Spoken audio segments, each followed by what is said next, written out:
Aló,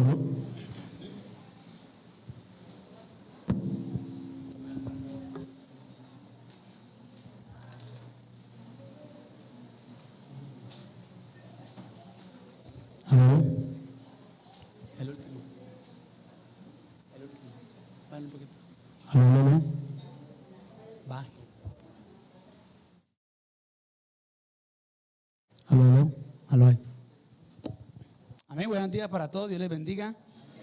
Vamos a dar una bienvenida hoy a Cristian Viana. ¿Quién es Cristian? Bienvenido. Dios te bendiga. Andrea Pico. Alaito, hola, ¿cómo estás? Y a Liliana Ramírez. Hola, bienvenida. Dios les bendiga. Damos un aplauso al Padre.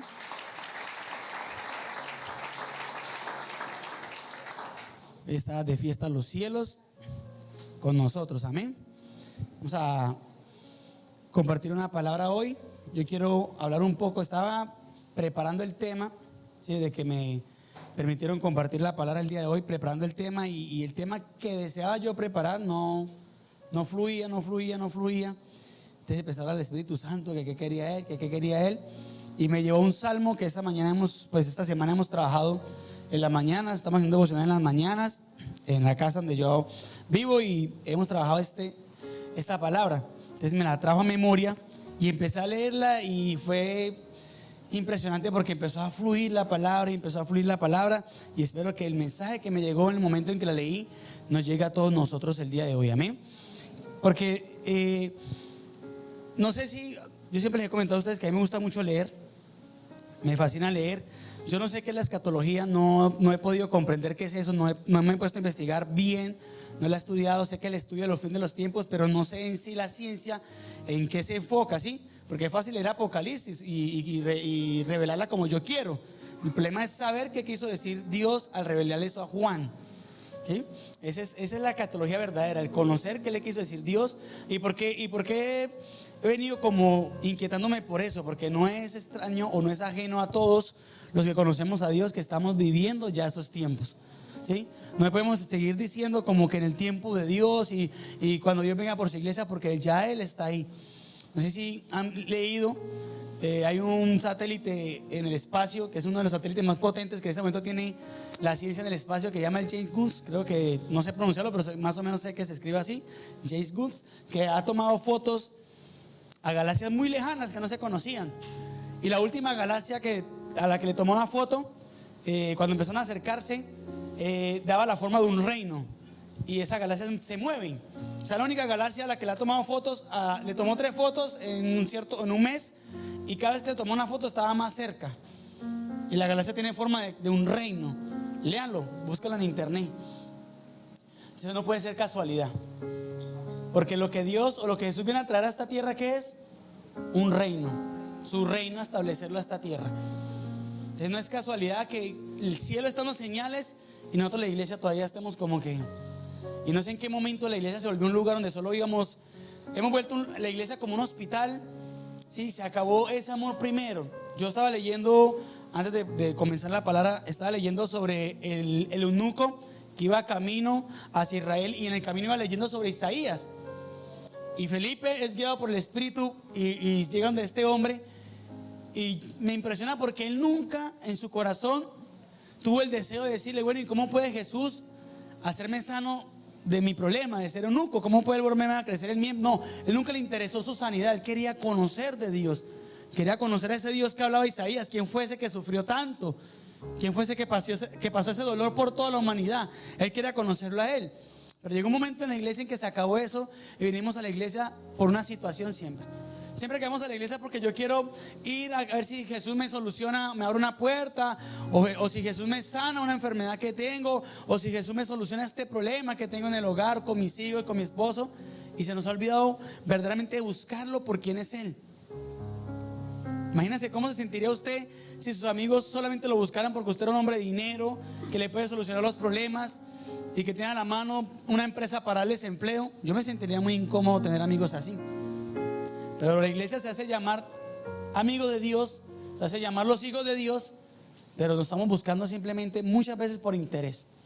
Y me incluyo porque también muchas veces me pasaba, pero a medida que estoy leyendo, a mí me quedó sonando en el corazón una palabra muy profunda, y es cuando Salomón dice que a medida que conocía más de la sabiduría que Dios le ha dado, se daba cuenta de lo pequeño que él era y lo tonto que él era al no conocer verdaderamente a Dios. Entonces la iglesia tiene que despertarse, porque estamos dormidos. La iglesia no fue llamada para hacer lo que es hoy en la tierra. Estamos dormidos. Hay países perdiéndose, hay generaciones, hay vecinos en nuestra cuadra perdiéndose, y nosotros los cristianos estamos preocupados simplemente porque yo quiero que se me abra esa puerta, o porque se me sane esa parte de mi cuerpo, o porque ese problema financiero sea solucionado, y hasta familia de nosotros mismos perdiéndose porque nuestro testimonio no ha impactado ni siquiera en ellos. Es triste ver la iglesia en que nos hemos convertido, pero estamos a tiempo. Jesús nos está dando señales. Si Él quisiera que esto se acabara ya, créame que mañana mismo lo hubiera acabado, pero algo nos está anunciando a través de la ciencia lo que está sucediendo, pero también nos está diciendo que hay tiempo para muchas cosas que Él quiere hacer en esta tierra antes de venir. Entonces tenemos que despertarnos, iglesia. Este año lo comenzamos, y esta es la palabra que hoy traía. Este año lo comenzamos con un tiempo profético. ¿En qué tiempo estamos? El tiempo de confiar en Dios. ¿Y cuántos de los que están acá recibieron esa palabra y dijeron amén? Pero ¿cuántos saben qué es confianza? ¿Cuántos se fueron a su casa y encontraron la primera situación y empezaron a quejarse con Dios? Yo no vuelvo a la iglesia, como si la iglesia fuera el problema, o ese profeta lo que me dijo no se cumplió, como si el profeta fuera el problema. Porque el ser humano tiene algo, y la pastora lo hablaba hace como 15 días y decía: el ser humano siempre tiende a ¿qué? A culpar a otros de sus problemas. Es que si él no fuera así, es que si esto no fuera así, es que si la iglesia no fuera así, si el profeta no fuera así. Pero cada uno de nosotros tiene una relación con Dios. Jesús vino a eso, para que no se culpara más a los fariseos de las cargas que los israelitas llevaban. Ya no había cómo culparlo, porque Él dijo: rasgué el velo para que todos entran ¿qué? Libremente a la presencia del Señor. Entonces no podemos seguir recibiendo palabra profética y caminando como que, ¿pero qué es eso? Yo quiero que alguien me diga qué es confianza. ¿Quién se fue a investigar? Cuando yo salí de acá con esa palabra, yo me fui a investigar la raíz de la palabra confianza.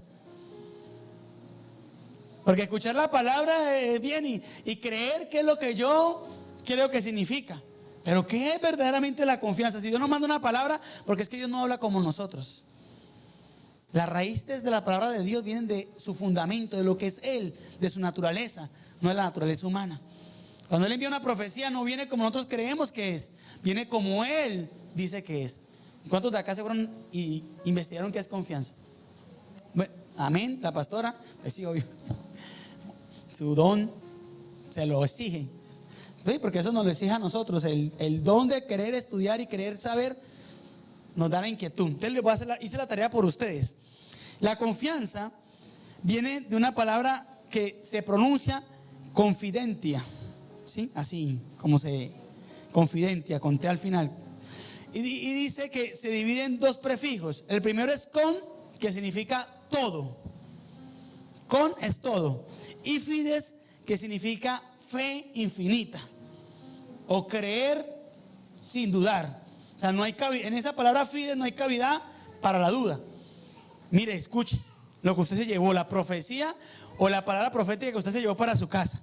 Entonces, en sí, la palabra completa significa confiar con toda la fe, no con un poquito, no hoy, mañana sí, no. O también significa con absoluta convicción. ¿Y dónde ve usted eso? ¿En qué versículo de la Biblia ve usted eso? ¿Ah? Y a la gente acá se desconcentra rápido. Si entra alguien, si sale, se abren la puerta, se desconcentra, se van. ¿Dónde ven ustedes la palabra confianza? En los héroes de la fe. Vaya, pero acá faltan lectores de Biblia. En Hebreos 11:1 es la palabra confianza en todo su esplendor. Es la convicción y la certeza. Eso es andar un año de confianza, andar con la convicción y la certeza de que lo que estamos esperando se va a cumplir. El que está con esta profecía sabe que este año no va a haber muchas cosas con sus ojos, pero ya se están cumpliendo porque el Señor lo ha dicho. Eso es andar con confianza. Cuando una relación sentimental se tiene confianza, pueden estar a distancia, pero la mujer o el hombre sabe que ese hombre con el que está o que esa mujer con la que está no le va a ser infiel, no lo va a traicionar, porque hay una confianza, hay una convicción de la persona que se escogió para poner esa confianza. Y nosotros escogimos la mejor persona o el mejor ser. ¿Quién? Dios. Él no traiciona, Él no engaña, Él no es infiel. Esa es la palabra confianza. La fe absoluta. O sea, debemos andar. Esto es una temporada como la que vivió Abraham. Abraham la vivió mucho tiempo. Nosotros de pronto vamos a vivir un año o una temporada, no sé cuánto durará esa temporada, de caminar por la palabra. Abraham se fue de su casa y una vez estábamos en una conferencia y alguien dijo: no, pero es que él era pobre. Y el que nos estaba dando la conferencia dijo: lea y investigue bien. Abraham no era pobre. Abraham era muy rico. Tenía todo a su disposición. Pero caminó ¿con qué? Con una palabra. Abraham no lo hizo rico su padre, Abraham no lo hizo rico sus talentos, Abraham lo hizo rico ¿qué? Una palabra. Y el que camine este año con esta palabra verá las puertas abiertas en su casa.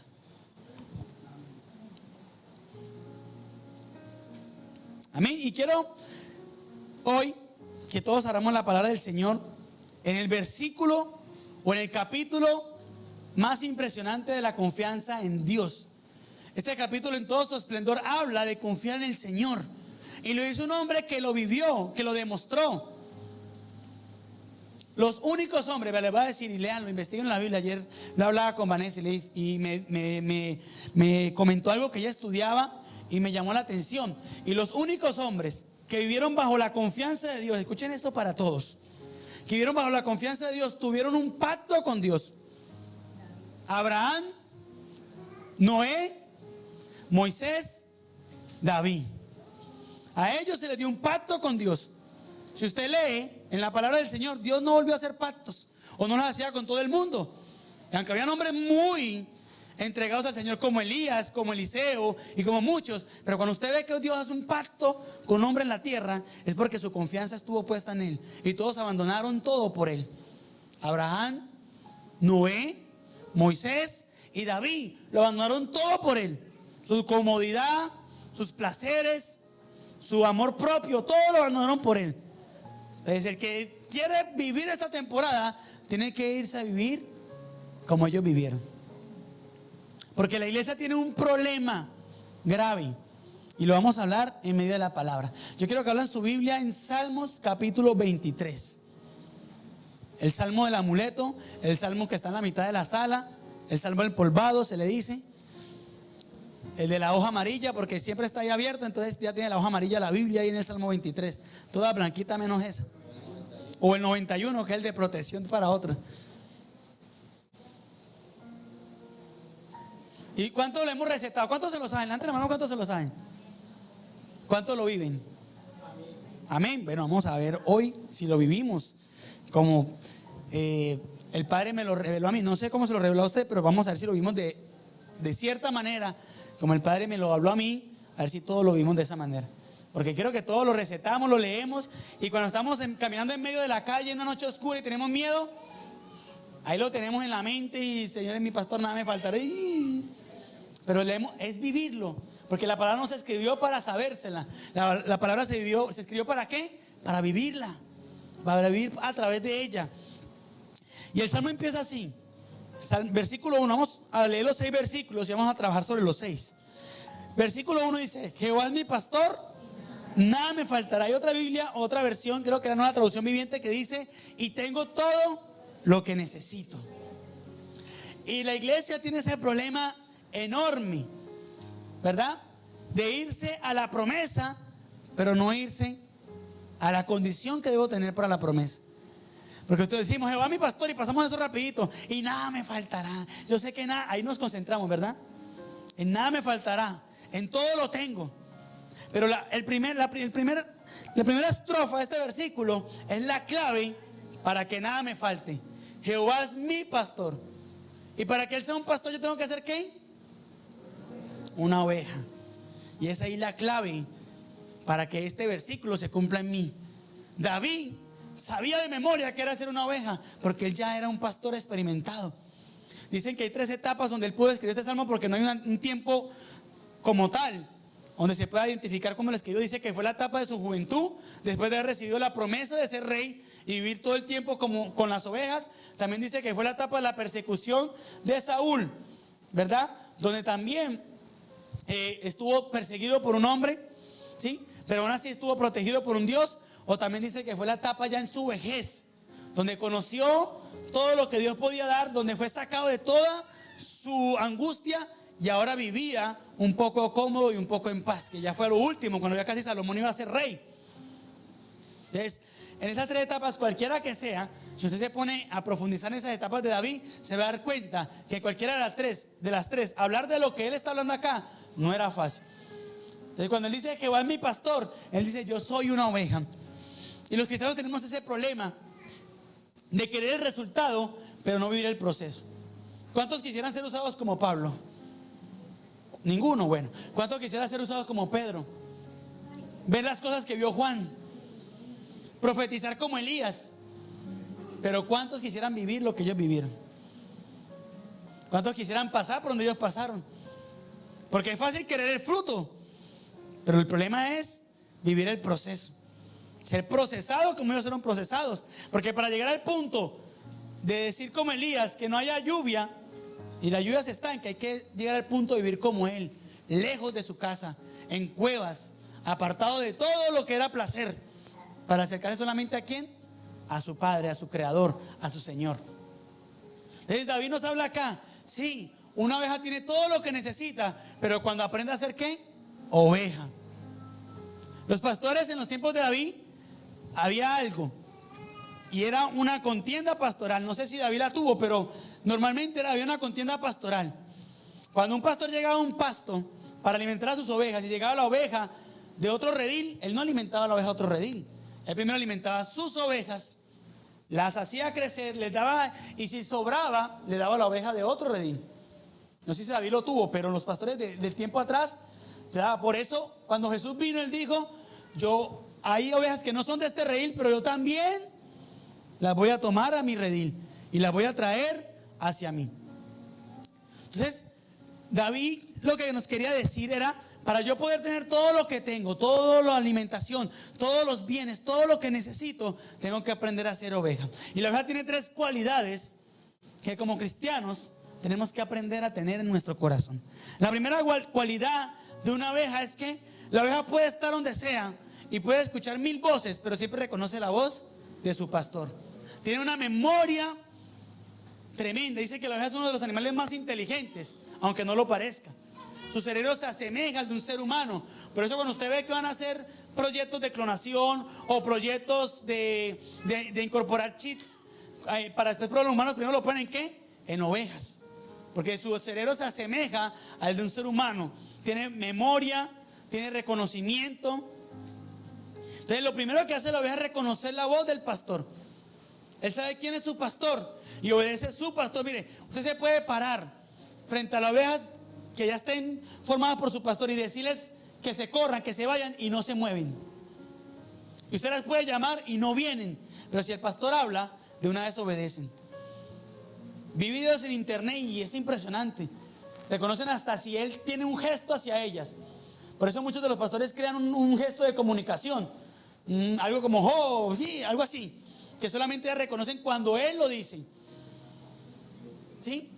Y eso es algo importante en la oveja, porque nosotros como cristianos también debemos tener esa misma cualidad.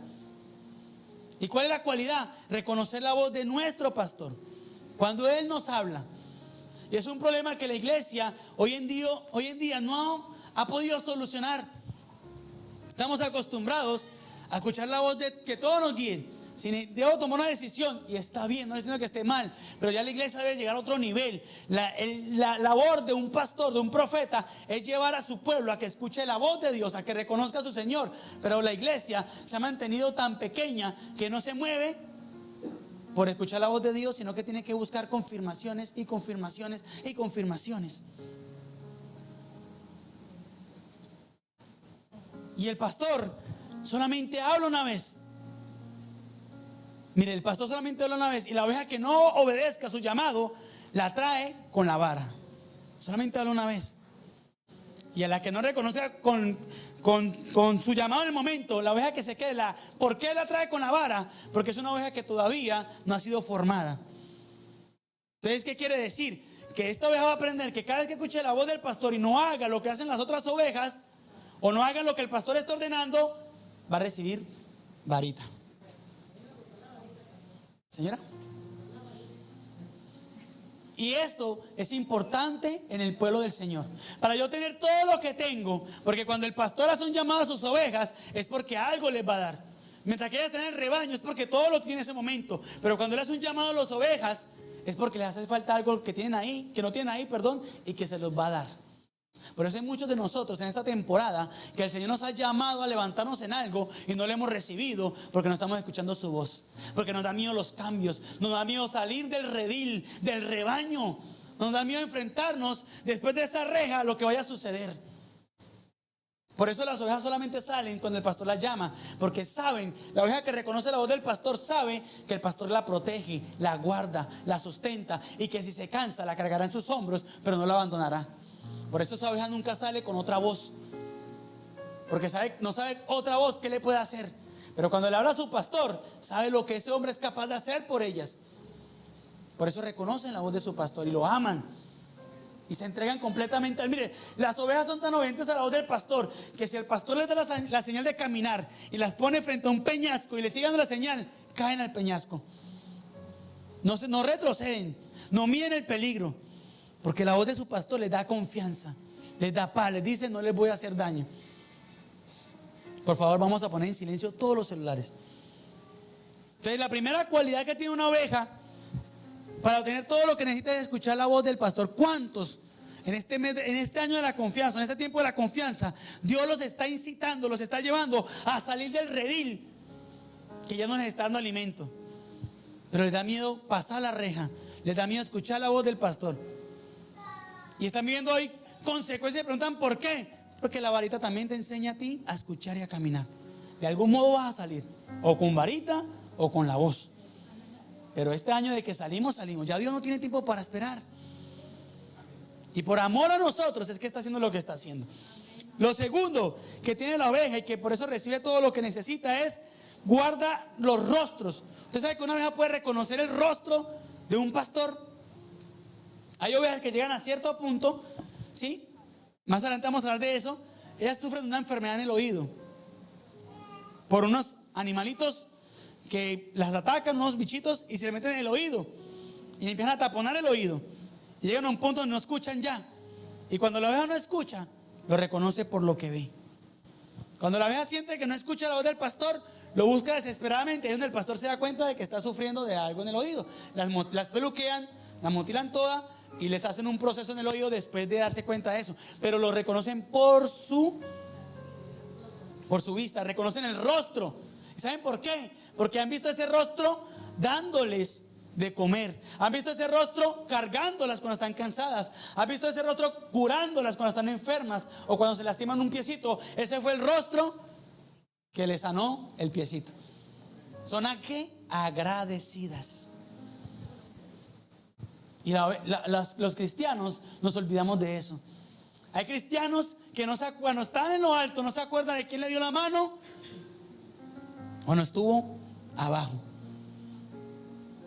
No se acuerdan que esa iglesia o esa congregación que hoy en día se quejan de ella fue la que un día le entredió la mano cuando todo el mundo le dio la espalda. Yo leía esta cualidad, y si nos podemos hablar de esta cualidad, puedo hacer una prédica hoy y dejarle el resto para el otro domingo. Porque ser agradecido es algo que a Dios le fascina. Dios busca a la gente agradecida. La gente que no se olvida de quién, no solamente agradecido con Él, porque es que es agradecido con Dios, sí, pero Dios también mira cuando un hermano ayuda a otro y cuando es agradecido con ese hermano. Por eso, el ser agradecido por las ovejas es lo que las va a ayudar cuando no escuchen la voz de Dios. Mire, si usted no escucha la voz de Dios, acuérdese de aquel que le dio la mano cuando usted no tenía nada.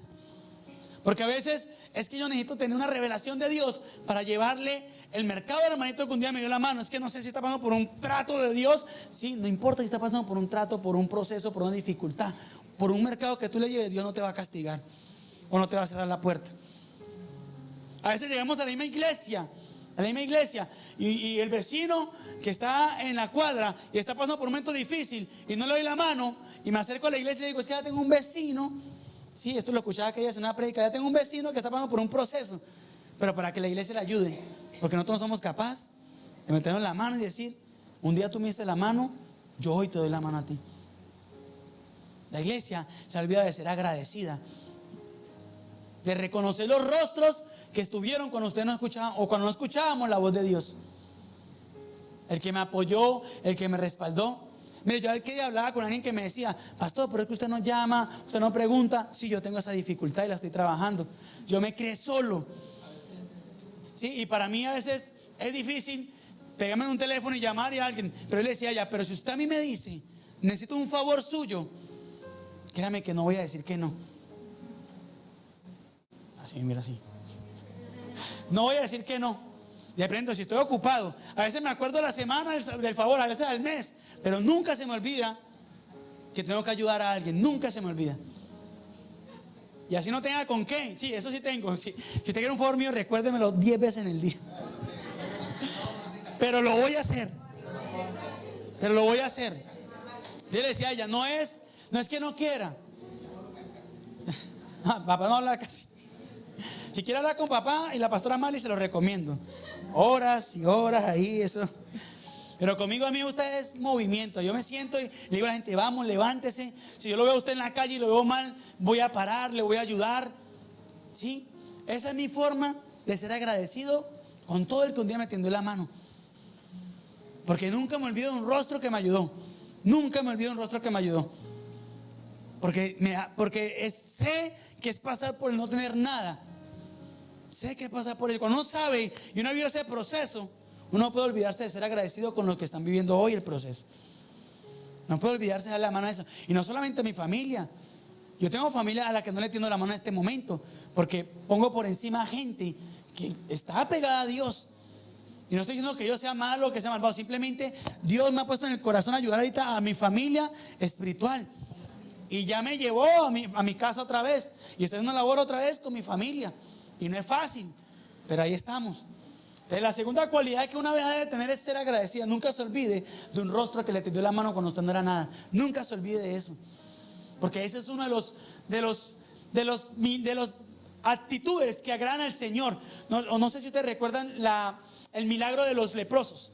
Dice que todos se fueron a seguir su vida, menos uno que vino y se postró y dijo, y lo peor es que ese era ¿qué? Extranjero. Ese ni siquiera era de la casa de Israel, era extranjero. Porque el mismo Jesús lo dijo, solamente este extranjero se acordó de glorificar al Dios Todopoderoso.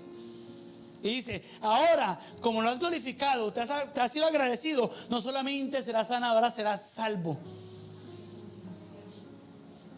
Porque el ser agradecido hace que las puertas del cielo se abran. Pero el ser desagradecido hace que la tierra se abra también. Y lo vimos en Coré. Coré se olvidó quién fue el que lo sacó de Egipto. Coré se olvidó quién fue el que enfrentó a Faraón. Coré se olvidó por medio de quién fue que se abrió el mar rojo. Todo lo hizo el Señor, pero usó a alguien. Porque eso es otra cosa que tenemos. Es que todo me lo dio el Señor. Sí, pero ¿a quién usó el Señor? ¿Qué fue la herramienta que usó el Señor? Se nos olvida cuál fue la herramienta que usó el Señor. Porque así lo dijo el Señor a María y a Aarón. A todos les hablaré por sueños, pero a mi hijo Moisés, a mi siervo Moisés, le hablaré cara a cara, para demostrarle a ustedes que yo uso al que quiero. Y por hablar de él, ahora se llenarán de lepra. Entonces, nunca nos podemos olvidar de la vasija que Dios usa para glorificarse. Y lo tercero es totalmente dependiente. La oveja es totalmente dependiente ¿de quién? Del pastor. Ella depende para alimentarse, depende para tener sus crías, depende para reproducirse, depende para defenderse del lobo, para todo depende del pastor. Y el año de la confianza, Dios necesita gente así, que dependa del pastor, que nunca se le olvide la dependencia. La oveja puede tener mucha lana, puede tener mucha comida, pero nunca deja de depender del pastor. Hay veces que las ovejas humanas tenemos mucha lana, tenemos muchas comidas y se nos olvida de ser dependientes ¿de qué? Del pastor. Porque es que cuando no tenemos el dinero para tomar decisiones, ¿a dónde vamos? Al que el pastor me diga qué tengo que hacer. Pero cuando ya tengo yo el poder de tomar la decisión, ay, ¿por qué tengo que ir allá a que me digan qué tengo que hacer? ¿Y por qué ibas cuando no eras nada, cuando no tenías nada? Siempre, nunca se nos debe olvidar que debemos ser ¿qué? Dependientes del pastor. Y ahí se cumple el primer versículo. Jehová es mi pastor. Ahora sí, el que tenga estas tres cualidades puede decir: nada me faltará, o tendré todo lo que necesito. Segundo versículo. Lo voy a trabajar así, acá en esta hojita no escribí mucho, solamente escribí los versículos, y lo que les estoy hablando es del Espíritu Santo hablando, porque no tengo escrito acá sino los versículos y algunos punticos. Dice: en lugares de delicados pastos me hará descansar, junto a aguas de reposo me pastoreará.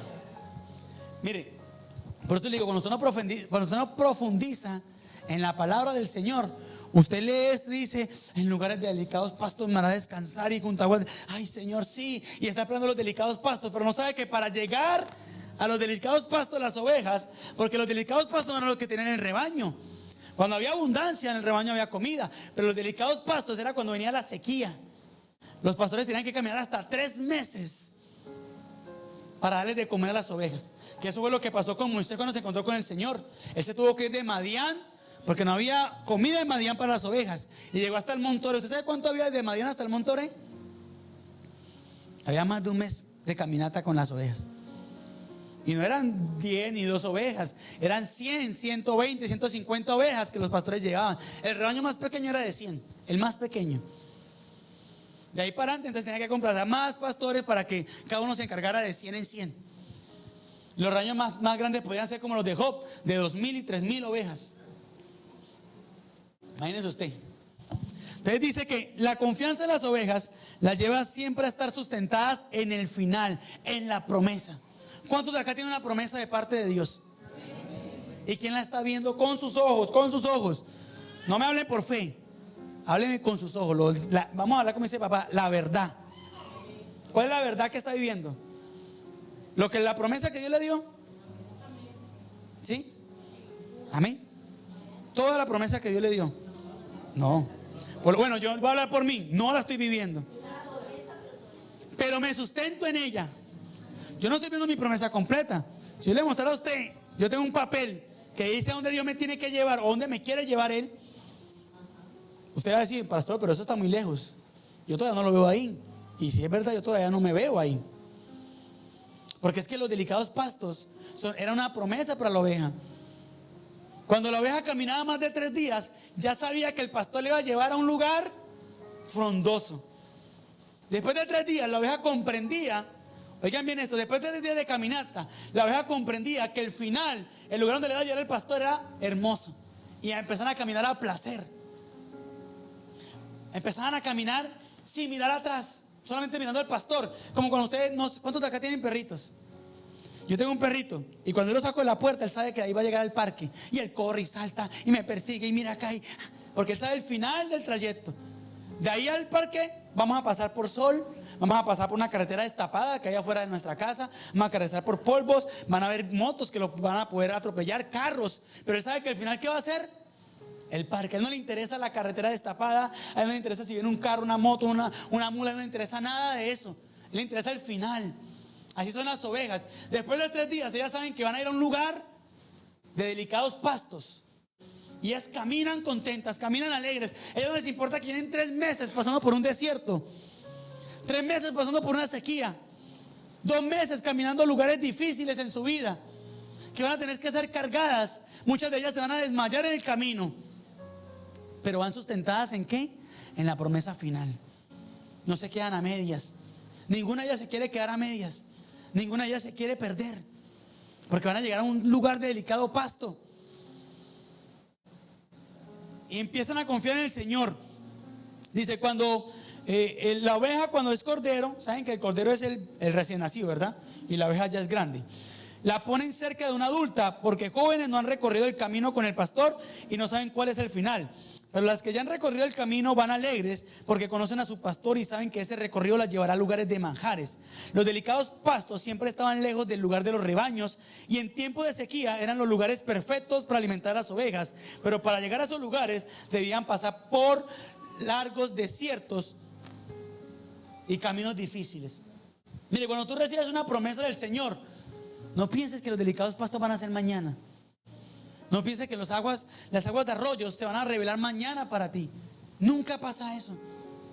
Siempre pasa cuando tú has comprendido el camino y ya estás preparado para los largos, para los verdes pastos, como le pasó a Agar.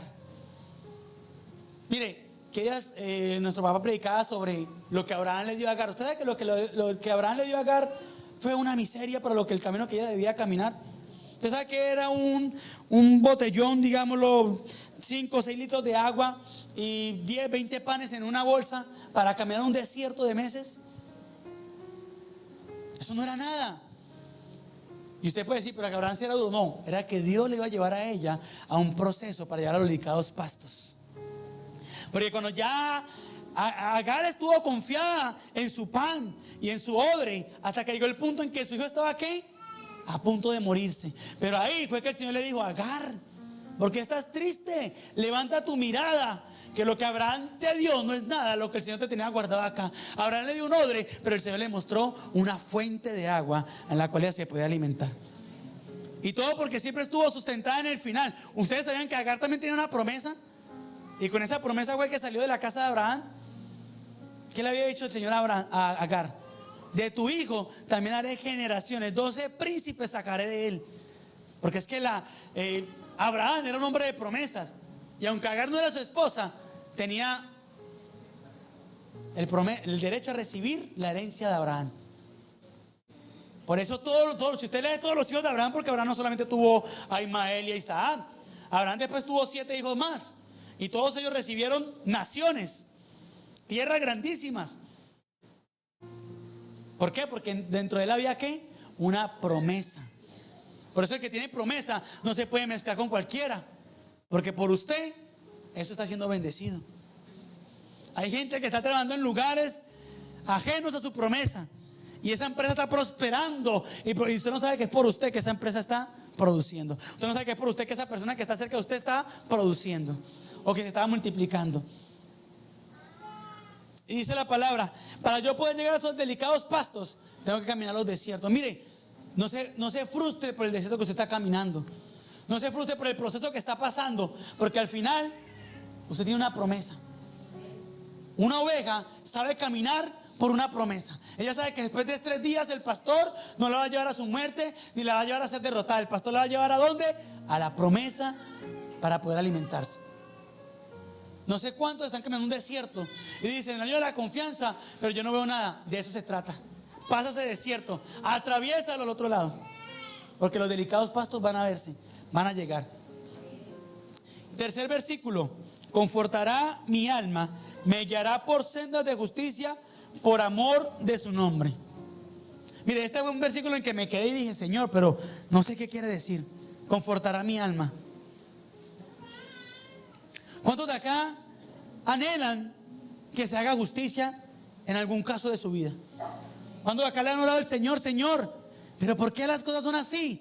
¿Por qué este no está pagando por lo que ha hecho? ¿Porque a este le va bien y a mí todavía no? ¿Porque a este se le abre puerta y a mí no? ¿Dónde está tu justicia? Porque el que me hizo daño. Y yo le dije: Señor, pero ¿qué es la justicia?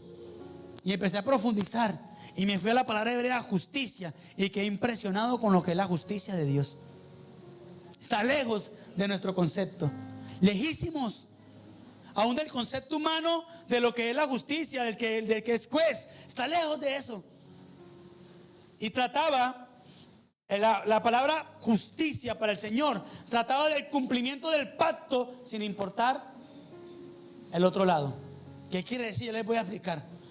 La justicia para el Señor, la justicia para mí es que si yo hago un trato con Jessy, perdón por ponerle ejemplo, y él no cumple, yo voy y le demando, o voy y le pongo una querella, o no sé, los que son abogados, para que lo hagan a él o lo obliguen a él, ¿qué? A pagar su parte, ¿verdad? Y que me remunere a mí y yo poder sacar beneficio y recuperar lo que he perdido y recuperar lo que invertí, mejor dicho. Y si le puedo sacar más, mucho mejor. Pero la justicia del Señor es diferente. La justicia del Señor es que si yo hago un trato con Jessy, compramos un celular entre los dos, él puso 350 y yo 350, pero resulta que a mitad del trato Jessy dice: no, más tengo 150 y no voy a poner más, y haga lo que usted quiera. Mi justicia o la justicia del Señor es: tranquilo, Jessy, yo pago mi parte y pago la suya, y usted puede seguir disfrutando de su mitad de su lado y yo de mi mitad. Nunca le quito el trato que hice con él. Nunca he hecho para atrás la palabra que le di a él. Nunca le incumplo ni lo obligo a él a hacer más si yo puedo hacer la parte que le faltó a él. Esa fue la parte del Señor. Señor, la justicia del Señor, ¿cuál fue? Enviar a Jesucristo a cumplir el pacto que hizo con nosotros, aunque nosotros incumplimos nuestra parte con él. Él pagó el precio por él y por nosotros en una cruz. Y nunca nos hizo o nos obligó a pagar nuestra parte, ni nos obligó a que nosotros cumpliéramos. Es la hora y muchos de nosotros incumplimos nuestra parte del trato, pero él sigue cumpliendo la suya. Esa es la justicia que conforta el alma. Cuando nosotros como iglesia en este año de la confianza aprendamos a vivir así, que es difícil. ¿Cuántos de acá quieren cumplir la parte de su palabra aunque el otro le dé la espalda y lo traicione? No, amén es fácil decirlo. El problema es vivirlo. El problema es cuando estemos frente a ese negocio y yo esté perdiendo plata, pero aún así le estoy dando beneficios a otro que me está haciendo un daño. Por eso la justicia se revela en los matrimonios. ¿Qué pasa con un matrimonio cuando se separan? El que es justo, ¿qué dice? Dele lo que le corresponde a él o a ella, y lo mío démelo a mí y ya no hay problemas. Él no compró nada o ella no compró nada, pero somos esposos. Yo le di un trato a ella que lo mío, la mitad mío, iba a ser para ella. Ese es el matrimonio de Jesús con nosotros. Pero en el matrimonio de Jesús, aunque nos divorciemos con él es como seas, nos sigue buscando, nos sigue llamando, va tras nosotros, porque él cumple su parte. Entonces, cuando yo leía esta palabra y leía lo que era justicia, me di cuenta de lo lejos que podemos estar. Por eso es que el alma del que no es justo, del que vive preocupado por lo que el demás hizo, vive intranquila. ¿Cuántos de acá están intranquilos por ese problema? Porque yo no entiendo cómo él puede vivir así si me hizo tanto daño. No entiendo cómo esto puede pasar si a mí me afectó. ¿Y nuestra alma cómo vive? Inconforme, intranquila. Por eso es que dice: confortará mi alma. ¿Por qué? Me guiará por sendas. Cuando tú camines por la senda de justicia, es que tu alma va a estar confortada. Me llega un punto a que a mí no me interesa lo que haga las otras personas, para la parte que me puede afectar a mí, ¿no? ¿Qué tal persona hizo esto? Ay, allá él. ¿Qué esto? Que haga lo que tenga que hacer. Porque ya esa intranquilidad de antes, de que si me hacían, de que si no me hacían, de que si me daban, de que si no me daban, que si me felicitaban, que si no me felicitaban, que si me daban lo mío, que si no me lo daban, era una intranquilidad fea. No podía confiar en el Señor verdaderamente. Entonces, para yo poder confiar en Dios, tengo que aprender a caminar en esta justicia. ¿Cuántos están dispuestos a caminar en esta justicia? Este año la confianza no es solamente: ay, voy a confiar porque el Señor me va a entregar lo que es mío. No, voy a confiar porque voy a caminar así, como dice la palabra, que tengo que caminar. Si me hace daño, allá él, yo hice un trato con él y yo respondo ante Dios. ¿Usted sabe qué pasa con aquel que cumple ante el Señor? Dios lo bendice. Dios lo bendice. Cuando Elías llegó donde una viuda, parecía injusto lo que le estaba pidiendo él, pero ella hizo un trato con él y ella hizo justicia, aún perdiendo más de lo que Elías iba a perder. Pero ¿qué pasó en el cielo? Dice que los cielos se abrieron para esa mujer, y lo que ella entregó para darle un trato con Elías le fue multiplicado y nunca le faltó. Mire, lo que usted hoy cree que está perdiendo al hacer esa justicia, Dios se lo va a multiplicar. No el hombre, Dios se lo va a multiplicar hasta 20 veces, hasta 1000 veces más de lo que usted espera. Cuando usted aprenda a hacer esta justicia. Y usted hoy puede estar perdiendo, y usted hoy puede estar dando, o puede estar dando de su ser más de lo que la otra persona se merece. Pero en los cielos, usted no sabe cómo es contado usted allá en los cielos. ¿Cómo es reconocido usted en los cielos? Sin importar lo que esa persona haga. Porque la justicia de Dios es para todos. Versículo 4. Y este también me gusta muchísimo. Ya vamos a terminar, tranquilos. El 5 y el 6 son las promesas. Versículo 4. Aunque ande en valle de sombra de muerte, no temeré mal alguno. Tu vara y tu callado me infundirán aliento. Y acá fue otro versículo que me quedé y dije, bueno, él estaba pasando ¿por qué? Por un valle de muerte. ¿Y qué le pide al Señor que le dé aliento? Las promesas, el que lo saque de ese valle. ¿Qué le pide al Señor que le dé en ese valle? Vara y callado. Y cuando usted lee que es la vara y que es el callado para las ovejas, usted dice, ¿cómo David en un momento como ese le pide vara y callado al Señor? Y pensé que el valle de sombra de muerte era un lugar tipológico o algo referencial cuando él hizo el salmo, pero no existe. Existe y es un lugar que nadie quisiera atravesar. Hay un pedazo y existen varios, no solamente existe uno, pero hubo uno que me llamó la atención que está entre Jericó y el Mar Muerto. Y dice que hay una palabra, esperen, la busco por acá. Bueno, espérate, acá. Transhumancia, no sé cuántos han leído esa palabra, ¿qué es la transhumancia? ¿Sí? No, es algo de los pastores. Algo que hacían los pastores. La transhumancia. Trasladaban las ovejas de un lugar a otro porque ya el lugar donde estaban no podían estar porque no había alimento. Pero la transhumancia se hacía era cuando era verídico, o sea, era obligatorio transportarlas. Y en poco tiempo, porque ya las ovejas estaban cansadas, agotadas de caminar, no había alimento y tenían que ser rápido porque si no iban a morir. Entonces hacían la transhumancia, pasar por lugares que no eran muy fáciles de atravesar, pero era más rápido de llegar a donde necesitaban llegar. Y uno de esos lugares eran estos valles que les llamaban los valles de sombra y de muerte. ¿Y por qué les llamaban así? Porque para atravesarlo, como les digo, eran peñascos grandísimos con rocas que se desprendían en cualquier momento. ¿Cuántos han ido aquí a San Gil? Era como el cañón de Chicamocha, ¿sí? No sé cuántos han pasado por ahí, como que miran para arriba y dicen en qué momento se va a prender una piedra de esa y caerá acá en la carretera. Y ¿sí? Así era un valle de sombra y de muerte. Usted iba así, usted no iba tranquilo, usted no iba como que ay, qué alegría pasar por acá. Y fuera de eso, las ovejas no tenían espacio para voltearse.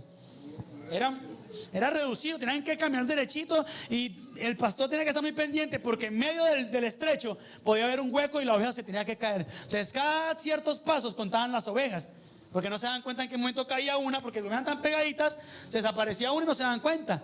Entonces cada ciertos pasos contaban las ovejas y iban y buscaban si faltaban una. Por eso decía el capítulo, hay un versículo que dice, dejará a la 99, irá por la que hace falta, porque no dejaban ni una en ese camino. Porque o sea, una vez a morir perdida era doloroso, pero morir ahí en ese lugar era aún más doloroso, porque era a través de las serpientes, a través de todos los animales salvajes que también por ese lugar estaban, que las mataban. Entonces era un lugar muy difícil de pasar. Y yo decía, David, yo me metí en el cuerpo de David. Si fuera yo, le hubiera pedido al Señor protección de ángeles, le hubiera pedido al Señor que me sacara, que me llevara por otro lado, que me teletransportara, o que me diera fuerza, o que, como las de Sansón, para poder cargar todas las ovejas y correr con ellas de un lado a otro. Pero él le pide vara y callado. Y me puse a investigar lo que es la vara y el callado, porque son dos herramientas diferentes. Una vara la vara era más o menos de 1 metro. Sí, no sé cuántos han visto el pastor que anda con un palito pequeñito, finito, y empieza a pegar las hojitas por la cola como para que no se muevan por un lado y por acá para el otro. ¿Sí? Y eso es lo que le pide David en el valle de sombra y de muerte.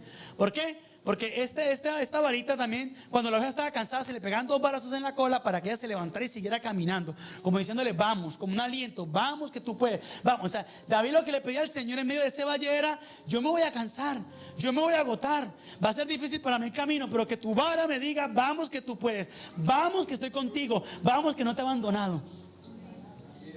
Por eso muchas veces la vara, los 2 golpecitos dolían, porque a las ovejas había que pegarles duro porque la lana amortiguaba el golpe.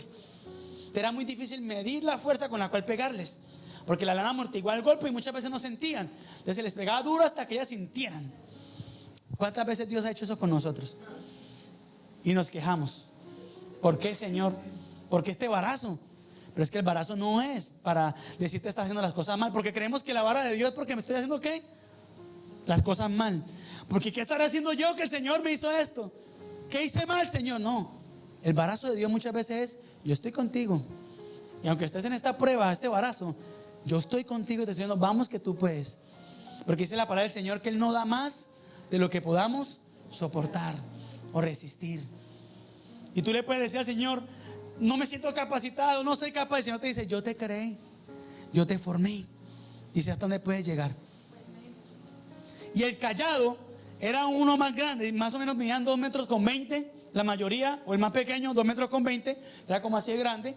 Y en la final terminaban como un ganchito. Y con ese sí caminaba el pastor y se sostenía. Pero la labor de este cayado, yo le había leído muchas veces que era para quebrar las patas. No, mentiras. El pastor nunca le quebraba las patas las quebraban solitas a ella, antes las sanaba. Este era cuando caía en los huecos donde no alcanzaba con la mano, cogía el gancho, la cogía el cuellito y la sacaba y la ponía otra vez para caminar. No sé si han visto un video de por allá en Suiza, creo que es, o en Holanda. Bueno, hay un pastor que de una hojita salta y cae en un hueco, la saca y vuelve y salta y vuelve y cae más adelante. Así le pasaba muchas veces a las ovejas. Desespero de llegar a otro lugar, desespero de salir de ese encierro, no veían abajo y caían. Entonces él con el callado venía atrás sacándola. Y no para decirle volvámonos, para decirle bueno, sigue. Y allá te vas a quedar en otro hueco, no importa, te saco y vuelve y sigues. O sea, lo que David le estaba pidiendo al Señor era: Señor, caeré, tropezaré. Yo lo acepto porque soy humano. Y no crean que el ser humano, o sea, no crean que el dudar, el caer, el tropezar, el detenerse un momentico en el camino es malo para el Señor. Porque hemos vuelto a Dios como un Dios que está ahí encima y todo el tiempo se está quejando de nosotros. No, hay momentos donde vamos a decir: no puedo más, he caído en el hueco, no sé qué más hacer, no confío, no creo más en eso, no creo que pueda avanzar. Pero el Señor te va a coger con el callado. No te va a consentir como la mamá que coge el bebé y tranquilo niño, lo va a llevar cargadito. No, le va a coger del callado, del cuello, porque no la cogían tampoco del lugar, no, del cuello. Se imaginen sentar que subía la oveja bien mala de meter. Pero llegó un punto donde la volvía a poner ahí. Y la oveja, ¿qué veía? ¿Usted cree que la oveja veía una solución? La oveja lo que veía era el mismo lugar donde se cayó. Estaba al lado del lugar donde se cayó, porque ni la movía de ahí, no, la ponía al lado del hueco, para que ella pudiera comprender que ese era un lugar peligroso y no volviera a caer ahí. Porque muchas veces el Señor nos va a poner cerca. Acá me da risa, y es un ejemplo claro de eso: es las mujeres que se casan mal casadas. La pastora nos decía eso ayer, creo que fue antier. Se casan con el hombre que no es, ¿sí? Y le piden al Señor: sácame. Y creen que el Señor las va a sacar del hueco, las va a cargar y se las va a llevar lejos del hueco. No, las va a poner atrás al lado del hueco. Pero Señor, pero quítame el hueco. No. Aprende a que ahí no te tienes que meter. Porque si yo te quito de ahí y no te enseño eso, más adelante va a haber otro hueco y allá mismo vas a caer en ese hueco. Hay gente que le pide al Señor: quítame este sentimiento, quítame este dolor. No, vívalo, que le sepa a Él, hasta que usted diga: ya no me lo quite, Señor, me sabe feo, me sabe, y eso no vuelve a mí. Hasta ese punto el Señor te va a decir: listo, ya, estás preparada, puedes caminar. Por eso siempre te va a poner cerca del hueco. No te va a quitar del hueco, no te va a quitar del problema, ni te va a decir: no, todo está solucionado. No, ahí lo quiero ver yo, lo quiero probar ahí al filo del hueco, a ver si se va a volver a meter. Vuelvo y lo saco y vuelvo y lo pongo ahí, hasta que aprenda que eso es peligroso. Entonces, el valle de sombra de muerte, usted no le pide al Señor: ¿cuánto le están pidiendo al Señor? Sácame, Señor, quítame este problema, esta situación. No, pídale vara y callado. Porque ¿qué infunde la vara y el callado? Acá lo dice: aliento. Aliento infunde la vara y el callado. O sea, el saber. O sea, ¿sabe por qué infunde aliento? Porque la oveja comprendía algo: que aunque volviera a caer en el hueco, el callado otra vez la iba a volver a sacar. Que aunque se estuviera torciendo el camino, la vara la iba otra vez a ¿qué? A direccionar otra vez, a enrutar otra vez. Ese era el aliento que se le infundía a la oveja: el saber que el pastor no le iba a dejar ni perder, ni le iba a dejar caer en el hueco para siempre. Así debe caminar una oveja en el año de la confianza. Uno que se considera oveja del Señor, sabiendo que aunque caiga en el hueco, que aunque se quiera desviar del camino, la varita va a llegar y el callado va a estar ahí, porque se le hemos pedido. Y para terminar, porque ya hay muchos que me están picando el ojo, no sé si está aburrida la palabra. Hay otros que me están llamando por ahí que venga. No, estoy predicando. Los servidores, cuidado, hay un desguince, algo, por favor, colabórenme.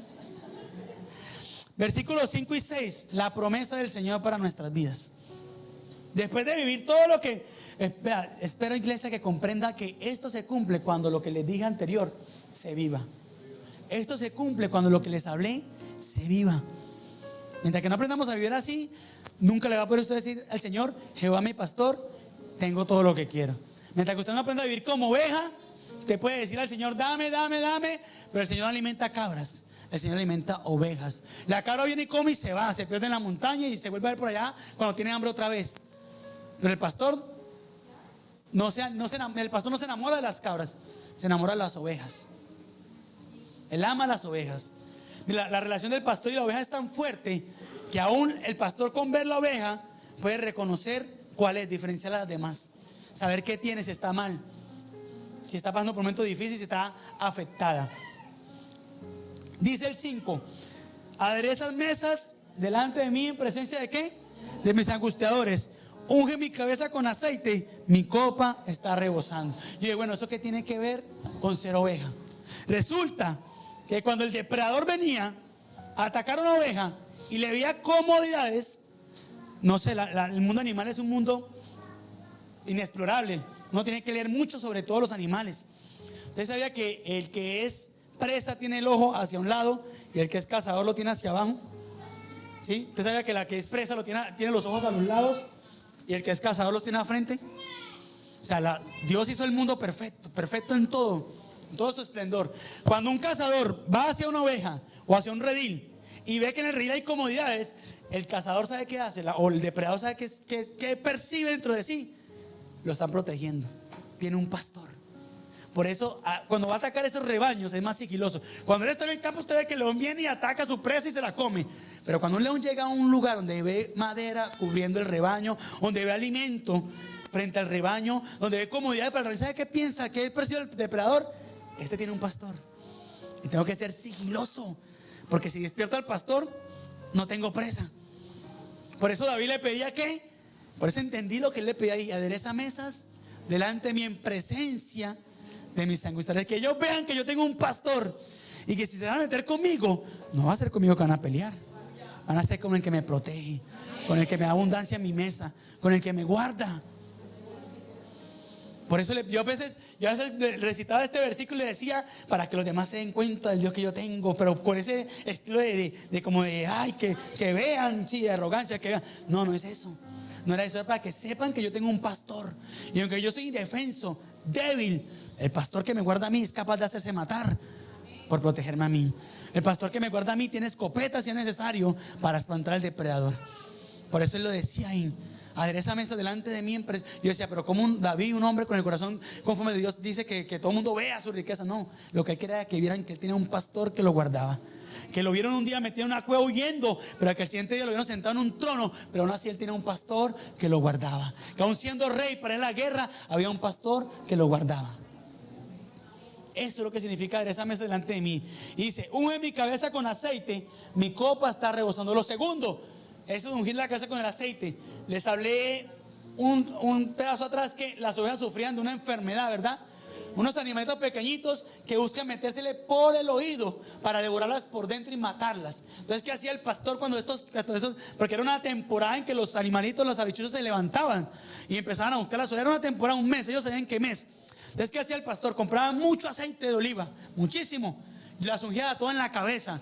Las ungía todas por la cabeza, por todo, por los oídos, por todos lados. ¿Para qué? Cuando el abuchizo quisiera meterse en la oreja, se resbalaba y no era capaz de entrar. ¿Sí? Se resbalaba.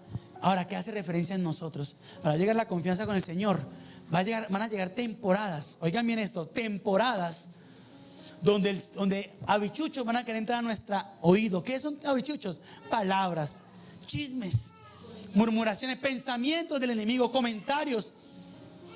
Pero cuando tú no le pidas al Señor que haga justicia con esa gente, dile que te eche aceite en tu cabeza, que cuando eso venga a ti, resbale por ahí. No pueda entrar ese pensamiento, no pueda entrar esa palabra, no pueda entrar esa desmotivación, no pueda entrar esa ofensa. Así vio una oveja, confiaba en su pastor. Mire que ni para defenderse la oveja tenía manos para rascarse, porque es que la oveja no puede rascarse por la hendidura de su pezuña. Entonces confiaba uno en el pastor para eso. Imagínense, el pastor no medía. ¿Usted sabe cuánto? Imagínense un rebaño como el de Job. ¿Cuánto aceite había que comprar? Pero cuando un pastor ama sus ovejas, no se mide en gastos, no se mide en fuerza, no se mide en esfuerzo. Si necesita ungir la cabeza de todos nosotros, Dios lo va a hacer. Por eso hoy le pedía: unge mi cabeza con aceite, mi copa está rebosando. Y esta palabra de la copa rebosando, yo pensé que era abundancia también, pero hay un estudio que dice que era abundancia en él. Hay un estudio que dice que dentro de él había un sentimiento que estaba a punto de ¿qué? De florar, de salir, y que él no quería que eso pasara. Por eso le pidió: unge mi cabeza con aceite, para no escuchar más de la persecución de Saúl, para no escuchar más que me quieren matar, para no escuchar más que los filisteos vienen contra mí, para no escuchar más que me van a hacer daño, porque mi copa está ¿qué? Rebosando, está a punto de salir algo que dentro de mí que no quiero que salga. Pero sí le pedía: unge mi cabeza con aceite, porque mi copa está rebosando, está rebosada, está en el límite. Pero digo, esto no es el estudio final, no. Hay dos ramas como en todos los estudios. Una dice que era la abundancia que él tenía, que no es tan exacta, porque para qué quería decir que tenía abundancia y que lo hiciera la casa con aceite. Y la otra le decía era eso. Una frase hebrea que decía: mi copa está rebosando, era como decirle a la gente: estoy cansado, estoy agotado de la situación que estoy viviendo. Necesito que me unja la casa con aceite, porque no quiero escuchar más comentarios, no quiero escuchar más a Saúl perseguirme, no quiero escuchar más que me van a matar, no quiero escuchar más comentarios aún de mis mismos amigos mate a Saúl, no quiero escuchar más porque estoy a punto de cometer un error, estoy a punto de hacer y fracasar. Unge mi cabeza con aceite y no permitas que eso entre dentro de mí. Amén. Y para terminar, dice: ciertamente el bien y la misericordia me seguirán todos los días de mi vida, y en la casa de Jehová moraré por largos días. Mire, cuando usted llegue a ser este tipo de oveja de la que le hablé, usted no tiene que perseguir la bendición, hermano. Y se lo digo, lo estoy viviendo por experiencia propia. Yo tengo una ferretería virtual, no tiene un punto físico, no tengo un stop de venta, pero yo creo que en el año que pasó, Juan Pablo, bueno, la contadora tocaría de mi hija, ¿verdad? La contabilidad de mi hija se pasó más de los 200 millones de pesos en ventas. Y no es por venir acá, por decirles que me sorprende saber que se vendió tanto sin tener stock, sin tener ferretería, sin repartir tarjetas, sin tener números. Simplemente el Señor me daba. Hubo un contrato grandísimo que me salió, gracias a Dios. Y le pregunté hace poquito a la señora, yo le comentaba a mi papá que cómo me había conocido. Me dijo: me metí a buscar ferreterías en Barrancarmé y la primera que me salió fue la suya, en internet. ¿Cómo? No sé. Sí, obvio, la gracia del Señor. O sea, ¿cómo? Naturalmente no sé, pero sí sé quién fue el que puse ese nombre ahí, puse ese teléfono ahí para que me llamara, sin conocerme. Una mujer que trabaja en una empresa lejísimo de esta ciudad, confiar en una persona que no conoce, sin tener un lugar físico, sin conocer un stop. Y fue uno de los contratos más grandes que tuve el año pasado. Y dijo que de pronto este año salió otro contrato también y que quería seguir trabajando conmigo. Entonces son cosas que uno dice: Señor, verdaderamente cuando uno vive como oveja, uno tiene que esperar en el Señor todo. Hay gente que dice que si uno no se mueve, no sé qué. No, yo le digo: mire, yo no me he movido y el Señor a mí me bendice. Y no puedo tener abundancia en la billetera de millones, pero nunca me ha faltado nada. Me doy el lujo de comerme algo si quiero. Me doy el lujo de vivir en una casa, en un techo cómodo, porque para mí eso es un lujo. No puede ser una mansión, pero para mí es un lujo tener en este momento una casa, una cama donde descansar, un aire acondicionado en mi pieza, un transporte que... Ahí está mi papá espiritual. Él, a la iglesia, a mí, yo renuncié al sueldo de la iglesia. Y acá, y muy pocas veces le digo a él: colabóreme con la gasolina. A mí el Señor me provee todo. Me provee todo. Me provee aún para dar más a la congregación, porque me fascina sembrar en la congregación. Me fascina. Yo veo algo que está mal y yo digo: bueno, Señor, dame la provisión porque yo quiero arreglar eso que está mal. Me fascina proveer también. Entonces yo les digo a ustedes: cuando uno aprende a vivir como oveja, en el año de la confianza, este año, aprendan a vivir así. Y se van a dar cuenta de lo glorioso que es el Señor, lo maravilloso que es Él cuando aprendemos a confiar en Él completamente y que Él haga lo que quiera. Mira, yo sé que al principio es difícil, porque es difícil depender de Dios cuando uno es independiente. Yo, por ejemplo, vine a un mundo donde yo era muy independiente, y el método independiente del Señor fue difícil. Pero cuando aprendí a vivir así, que Él haga lo que tenga que hacer, que este mundo es pasajero. Hay gente que quiere tener fama en este lugar o que la gente lo reconozca. No, esto es pasajero. Lo que usted está sufriendo acá, en el cielo está dando reconocimiento. Más bonito sería llegar al cielo y decir: ay, usted es Jonathan Vega, o no sé cómo llamarán al cielo, en el cielo, no sé cuál será mi nombre. Wow, de usted nos ha hablado. Jesús nos ha hablado de usted, los ángeles nos hablan de usted. Eso para mí sería, y se puede, porque si un ángel bajó del cielo y dijo a Daniel: Daniel, varón muy amado, ¿verdad? Porque en el cielo reconocían de una manera. O sea, cuando Jesús hablaba de Daniel decía, no decía, vayan de Daniel o vayan del profeta. ¿Qué decía? Vayan de mi varón muy amado. Por eso cuando el ángel vino, ¿qué le dijo a él? No le dijo Daniel, le dijo varón muy amado. Ese era el título de Daniel en el cielo. No sé cuál es tu título. El de Abraham fue amigo de Dios. El de David conforme al corazón de Dios. El de Noé, el hombre de la fe que creyó. El del arca. Cada uno de ellos tuvo un nombre en el cielo. Aún Pablo, dice la palabra del Señor, que hubieron dos sacerdotes que quisieron reprender a un demonio y le reprendieron el nombre de Jesús y de Pablo. ¿Y qué le dijeron los demonios? ¿A Jesús? Lo conocemos y le tenemos miedo. A Pablo también, pero ¿ustedes quiénes son? O sea, imagínense, el Pablo era reconocido arriba y abajo. En el infierno también le tenían miedo. Así tenemos que llegar hacia nosotros, pero cuando aprendemos a tener ¿qué? Confianza. Que Satanás diga, a este man que le quito o a esta mujer que le quito. Si le quite lo que le quite, sigue viviendo igual. Sigue viviendo confiado. Sigue viviendo esperando en el Señor. Si le quito la riqueza, siguió feliz. Si lo puse en lo más bajo del que lo pude poner, allá también se alegró. Es que le puedo quitar a un hombre como eso. Yo creo que Satanás se siente y lo mira a un hombre confiado en el Señor y dice, vamos a buscar otro que esté ya es caso perdido ya. Usted está aburrido. Es aburrido porque no pelea, no discute, no hace nada. Da hasta pereza. Amén. Quiero que todos nos pongamos de pie. Vamos a orar.